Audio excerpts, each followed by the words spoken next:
Hello, hello. Good morning. How y'all doing? Yeah, good afternoon. Oh, good afternoon. How's it going?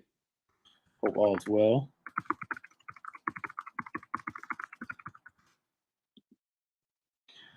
It's another.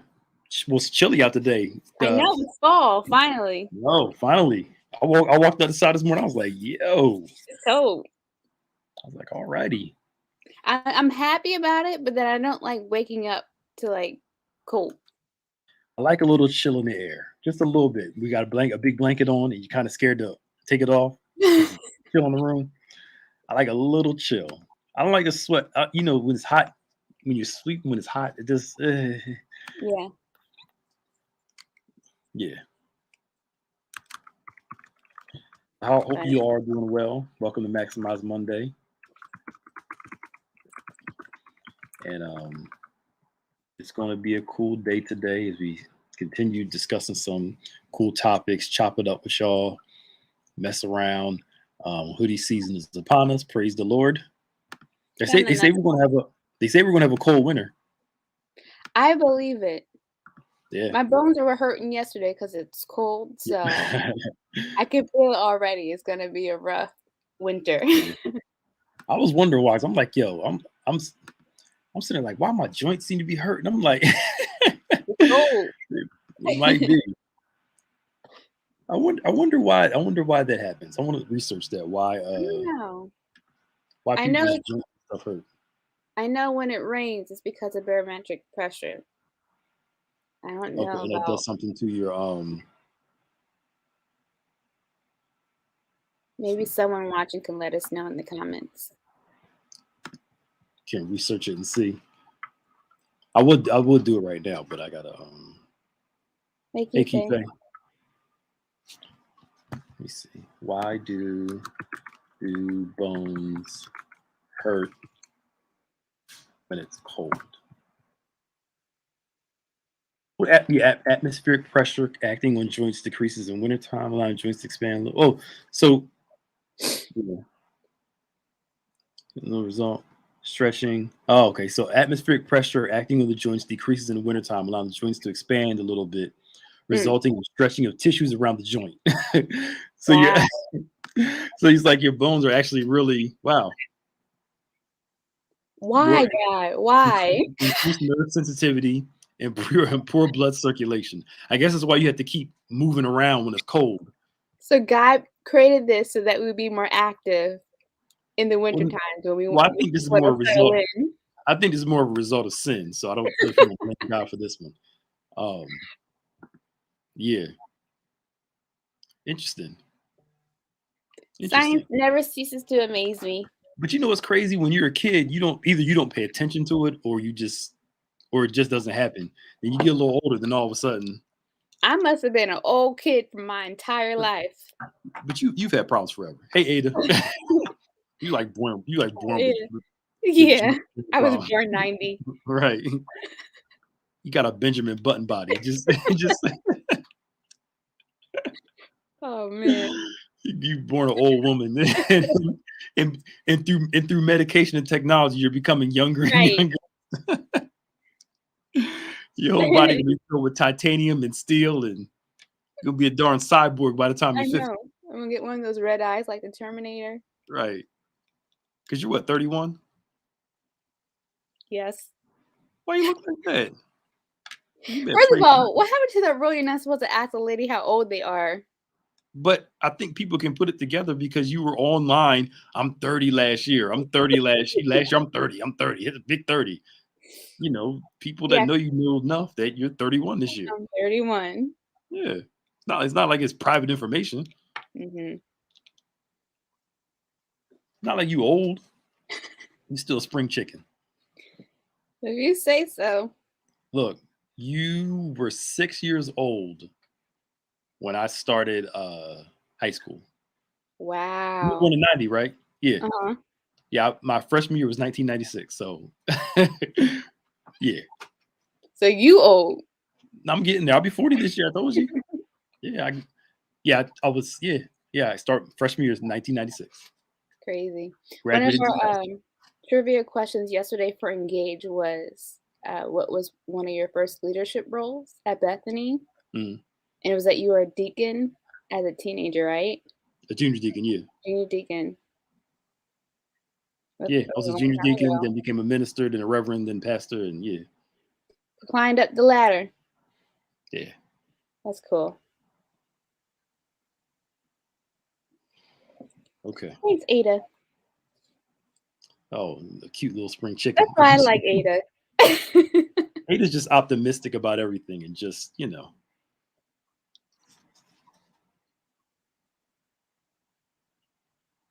So y'all come on, please share. We're just sitting there chopping it up for a little bit. We've been talking about faith for a little bit, and uh, trusting God through everything. Yeah. And we kind of talked about what faith was, what faith wasn't. Trying to dispel some of the myths about faith, and I think that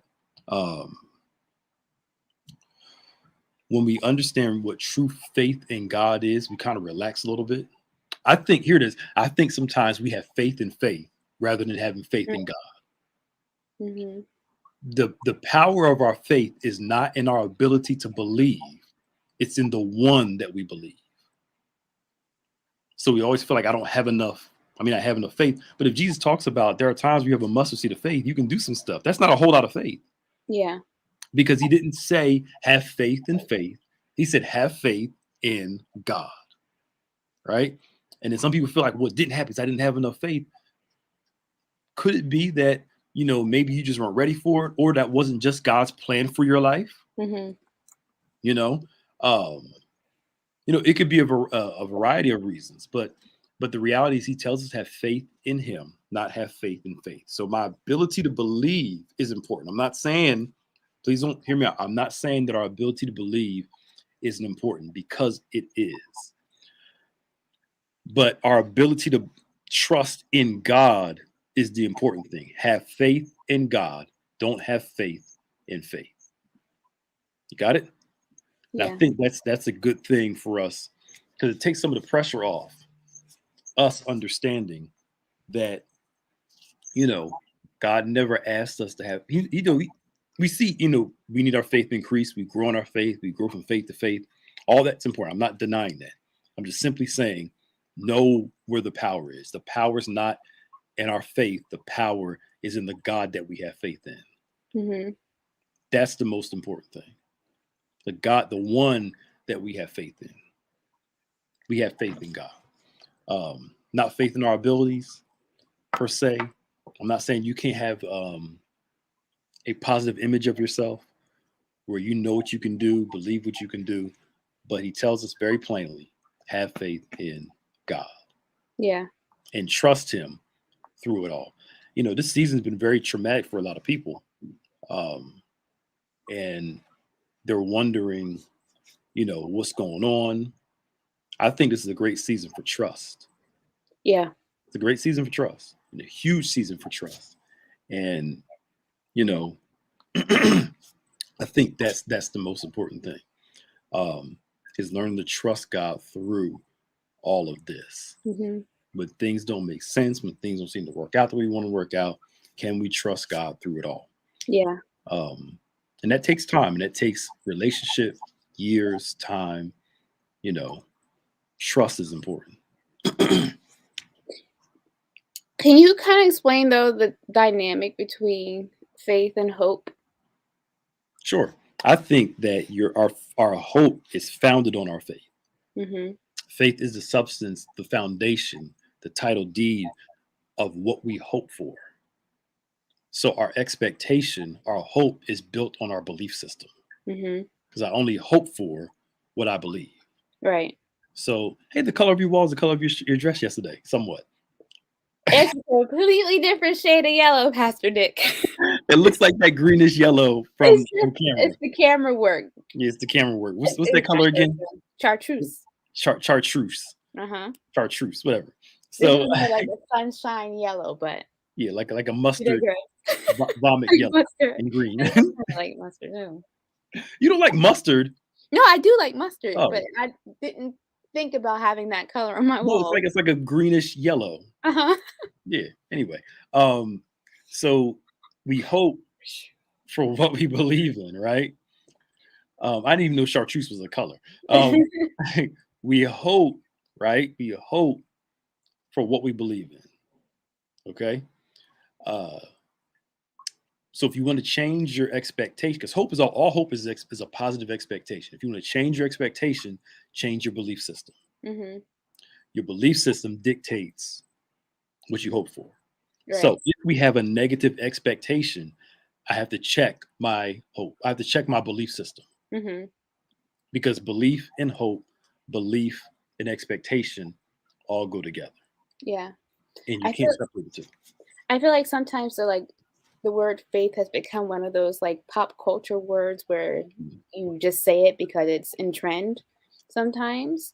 But do we always have the hope, the expectation with it that God is actually going to move and to hold true to that faith? You know what I'm saying? Yeah. Um, I mean, I think a lot of things, Bishop, we've been saying it for a while. Things can be concepts. We turn love into a concept, faith Mhm. into a concept, joy into a concept. Where it's just something that we say, something we do, rather than it being what it's supposed to be. Like Mhm. something I mentioned during the discussion yesterday, where Paul talks in Romans 15 about that the God of hope will fill you with joy and hope. I'm paraphrasing, in believing. And I had to remind myself, God is still God. Keep believing God. And that belief system in Him can allow the Spirit to pour hope, the God of hope, fill you with hope, fill you with joy. So it's not like I believe God inactive. I believe God in action. I believe Him in doing. Mhm. Trust Him in doing. And joy is based off expectation. Yeah. When you look at joy in the Greek, one of its imageries is a feeling that arises from future good. Mhm. So a part of joy is not what's going on right now. Joy is that expectation of a future reality that's good in spite of what we're experiencing today. Yeah. So faith, hope, something we've been talking about in Emerging on Saturday nights. Faith, hope, and feelings and our Mhm. attitude all go together. But it starts with our belief system, though. That's good. I don't know. I'll put myself out there. Like I this morning, I was feeling a little discouraged, for lack of better Mhm, words, with where we are with the virus and everything. Of mhm, course, after hearing about Colin mhm. Powell, I was like, okay, like when is this going to get Yeah, better? over. Yeah, You yeah, know? So I was like, is it? So I have faith. I had to trust and believe that there is going to be an end to this, but I'm getting tired. I'm getting tired of hearing about, the people that are losing loved ones and like Colin Powell. Like he's been through so much in war or whatever. I would have never thought that he would have gone through this. yeah.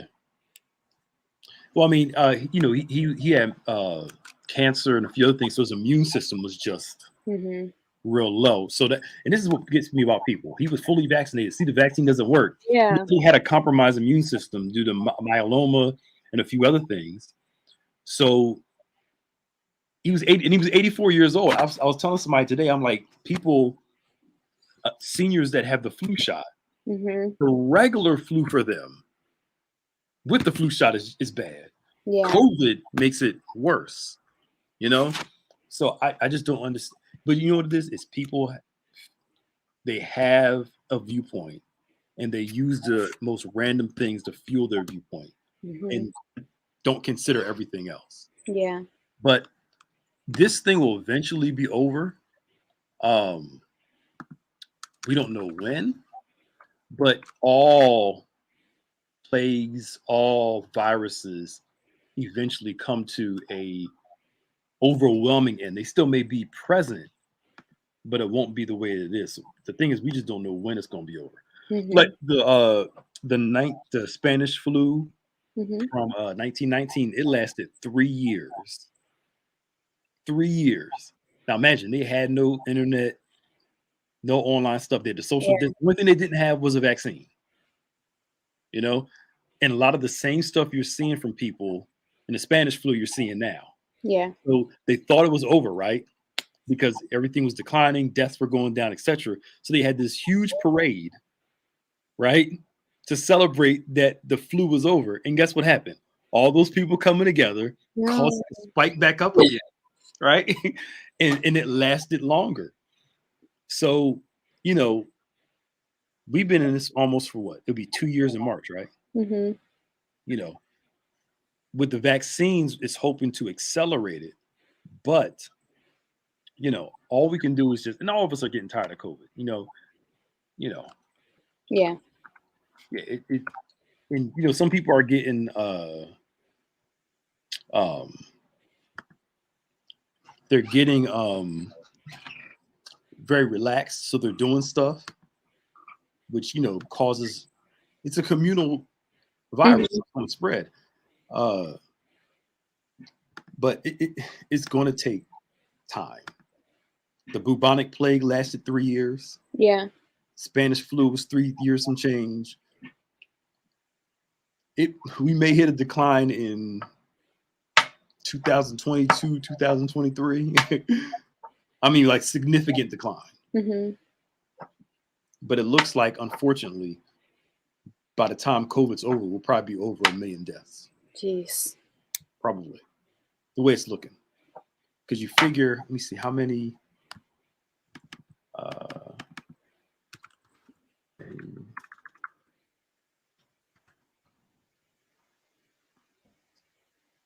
we're up to, in total, how many in total? I know we're over 600,000 in total. Okay. The whole world is like almost 5 million people in the world. That's crazy. I know.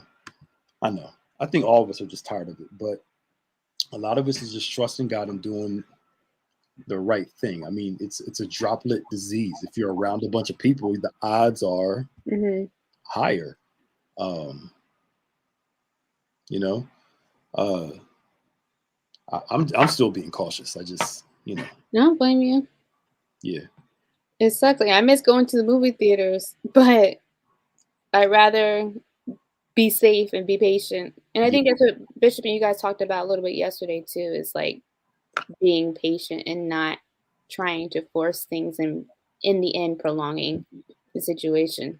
Yep. Yeah. I mean, trust me, I would love for this thing to be over soon so we can get back to some normalcy. Mm-hmm. The, I don't like how it happened, but there are some things about COVID. I think it taught a lot of us to slow down some. Yeah. Like looking back on your schedule pre-COVID and how busy we were, on the move we were, Mm-hmm. running how we are. Woo! It was a lot. It was a lot. I ain't gonna hold you. It was a lot. Yeah. But I think hopefully this puts some things back into in perspective, Yeah. so we can be busy still, do what we need to do for God, ministry, etc. But also value. Some of us got to spend more time with our families than we used Yeah. to, and seeing other people die from something, Yeah. and still having your family around should give you empathy towards that person, but also appreciation Right. that we still got people around, in spite of the deaths that's been going on. It's all about how you see it. Yeah. It makes those little fights that you have, that all families have, seem less important. Yeah, absolutely. Because you start really valuing the people in your life, because you just never know. Like we had a member here. She lost, I think, 5 people within a month and a half from COVID last year. Wow. It was last year. Yeah, it was last year. Or when it first started, because it first started in 20, right? Beginning of 20. Yep. Beginning of 20, yeah. And then this was year. Oh yeah. So I mean, it's real, but a lot of us need to be patient, trust God through it, because it seems the big question is, where's God in all this? We're praying, how come he stopped it? You got people breathing into the air, trying to blow it away, you rebuke it. It ain't going nowhere. Obviously, it's not going anywhere with all of our I'll just say it, our delusions of grandeur. Mm-hmm. and being able to breathe this thing away and just rebuke it away, it is still here. Yep. I probably shouldn't use delusion of grandeur. That was probably too harsh. Uh, That's you how you know, feel. Yeah. I just, in seasons of judgment, God has a timetable. And no matter how much you pray, cry, that timetable is going to be the timetable. Right. We just got to trust God through all this, you know, and try to feed ourselves some hope during the course of the day. Mm-hmm.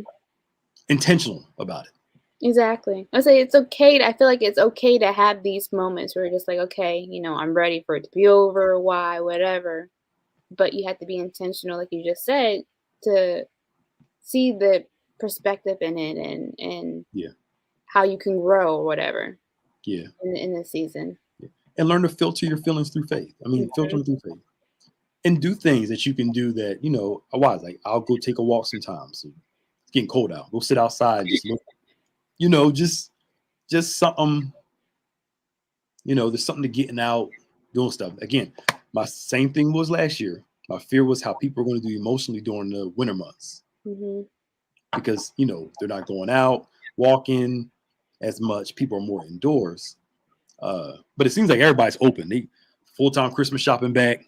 I know. And that's probably what's so confusing about it, because you inside looking out, you think that everything is back to normal. It's not. It's not. It's not. With the Thanksgiving holiday, Christmas holiday, we're probably gonna see a spike because all the people together, just like last year. I hope it doesn't. I hope I'm wrong, Mm-hmm. but I just would not be surprised at all. But a big part of this is learning to trust God in a real way. Yeah. And learn to acknowledge your feelings. Like, I remember I did that series last year. Sometimes life stinks, because it's true. And you got to learn to deal with when life stinks. It just is what it is. Yeah. Sometimes it sucks. It just, and you got to process and work through it. Mm-hmm. That's all. I'm a big component. You can do Jesus and therapy at the same time. You can do both. One doesn't have to contradict with the other. Yeah. So I'm sorry. Ranting and raving. I don't know. It felt like that kind of day. Yeah.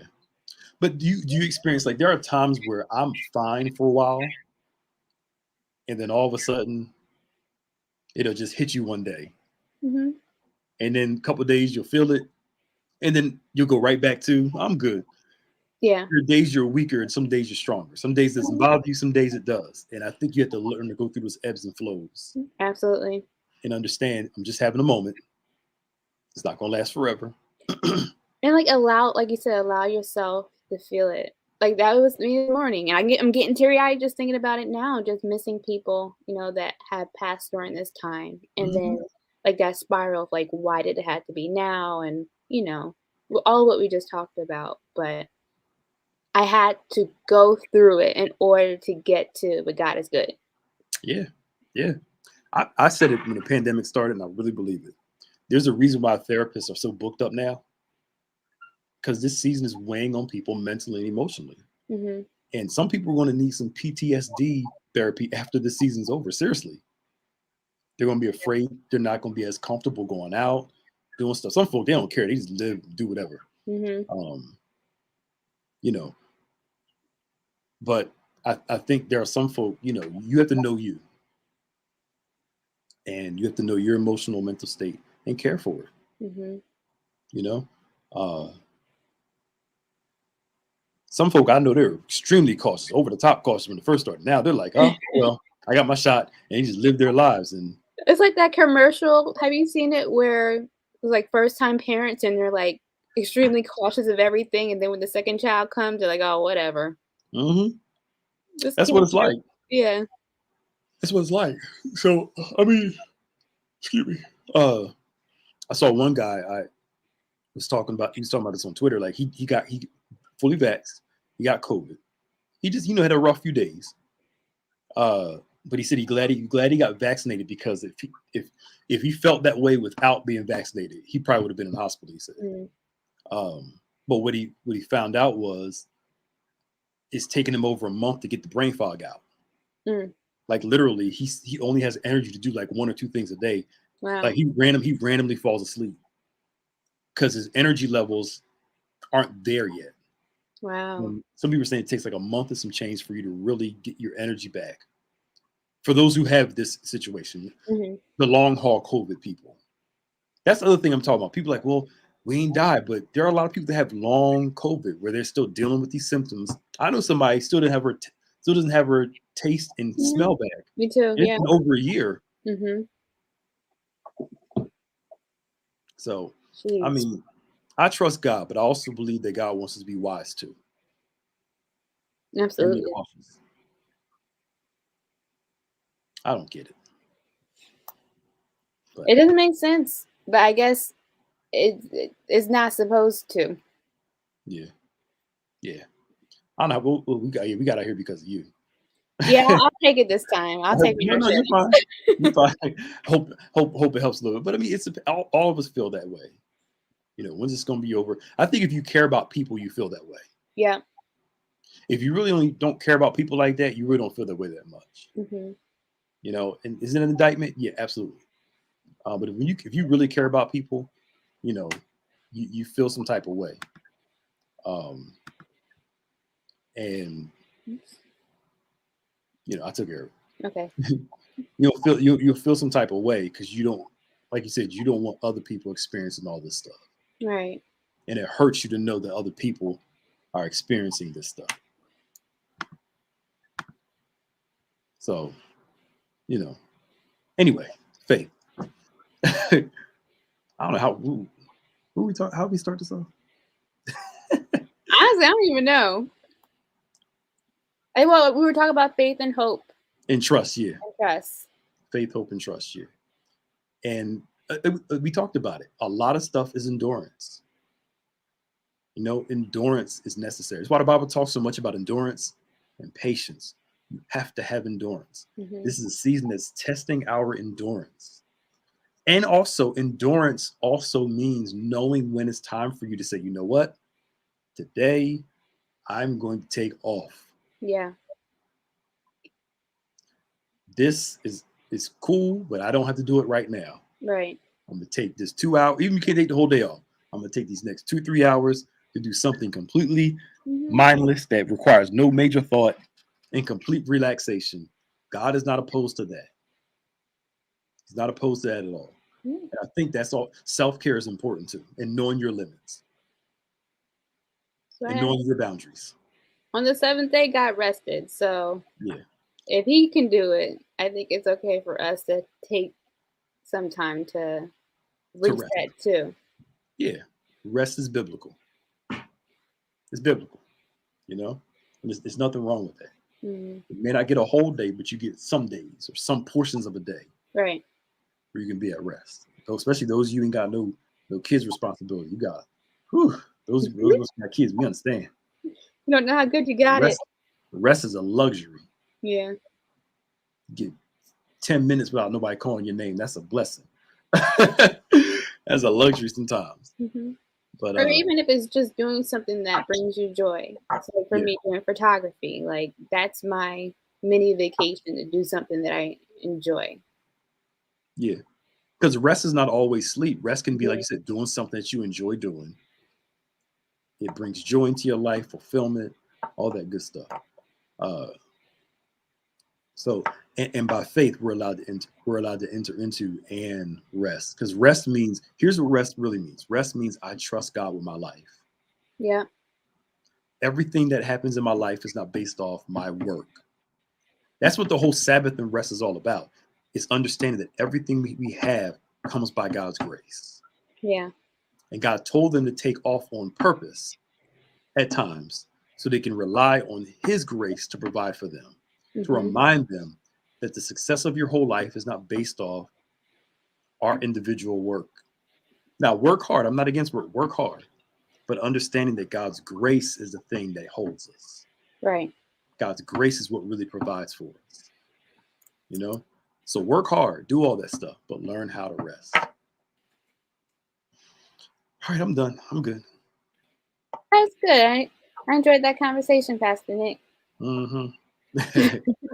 What's going on this week? So this week, of course, we have another busy week. We have the recap tonight at 5:30, followed by the Encounter Drive-In service at 7 p.m. And then, of course, on Tuesday, we have the Link Couples Ministry by our very own Pastor Nick, who's going to share another awesome message. Mm-hmm. Don't forget. Right. And then Wednesday, we're back for Word Impact Gathering at 7 p.m. with Pastor Nick again and Bishop. Thursday, I'm excited for this panel. It's the BPA business panel. So for all you business owners or for those who are thinking about going to business, or if you know someone who is, trying to do so, tune in Thursday at 7 p.m. So we will share information about, different practices of being a good business owner, especially in faith. Saturday, On Point Radio at 9 a.m. Emerging Worship at 6 p.m. And yes, we are also holding our drive-in encounter services on Saturday at 11:30 a.m. And then Sunday, a full day of worship starting with Engage Live at 7:50, 9:45. Our worship services at 8 a.m. and 11 a.m. It's also important to note that it is our church anniversary, so 54 years. We're celebrating this upcoming Sunday of transforming lives one at a time. So I'm excited for that. We're also sowing our first fruit offering on that day as well. And then to cap it all off, 10 Times Better Women starting at 5:30 p.m. with Bishop and Pastor Nick with the pre-show discussion and a message to follow. So that is the week coming up. Yep. Busy week. Busy week. And I got to go get my kids, finish homeschooling. Oh, that sounds fun. No, man, it's no joke. I tell people, man, like it's homeschooling kids during this time, and just a thought of even worrying about them going to school. Yeah. And not coming home with something. That's a major thing. Mm-hmm. A major thing to feel. Yeah. All right, y'all. We love you. We'll see y'all later. See ya.